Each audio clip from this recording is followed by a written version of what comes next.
चलिए दोस्तों, फटाफट बात कर लेते हैं एक फिल्म के गाने के बारे में जो कि इस फिल्म में काम किया है संजना पांडे जी हैं। और इस फिल्म का एक गाना बहुत ज़बरदस्त चल रहा है, तो आज हम इसी गाने के बारे में आप लोगों से बात करने वाले हैं इस वीडियो में। तो वीडियो को लास्ट तक देखते रहें।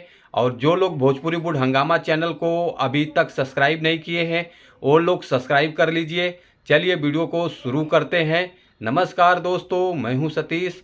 आज मैं जिस गाने के बारे में आप लोगों से बात करने जा रहा हूं, काफ़ी बवाल गाना है, काफ़ी सुपर डुपर हिट गाना है। तो आज हम इसी गाने के बारे में बात करेंगे।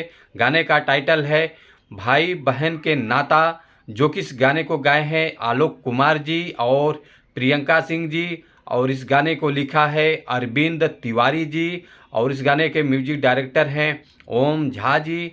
और फिल्म का नाम है एक हज़ारों में मेरी बहना, जो कि फिल्म का नाम है। काफ़ी अच्छी फिल्म है, इसी फिल्म का गाना रिलीज हुआ है। और बात कर लेते हैं, इस फिल्म में काम किए हैं संजना पांडे जी हैं, अनारा गुप्ता जी हैं, प्रशांत सिंह जी हैं, अयाज खान जी हैं, साहिल सिद्दीकी जी हैं। अब बात करते हैं निर्माता जी के बारे में, संदीप सिंह जी हैं, रामा प्रसाद जी हैं। अब गाने के रिस्पॉन्स के बारे में बात कर लेते हैं। 17 मिनट हो गया है गाने को रिलीज करके। 17 मिनट में 1411 व्यूज़ आ चुका है। लाइक आया है 35 और कमेंट आया है 4। और ये गाना रिलीज हुआ है B for U Bhojpuri YouTube channel पर, तो आप जाकर देख सकते हैं।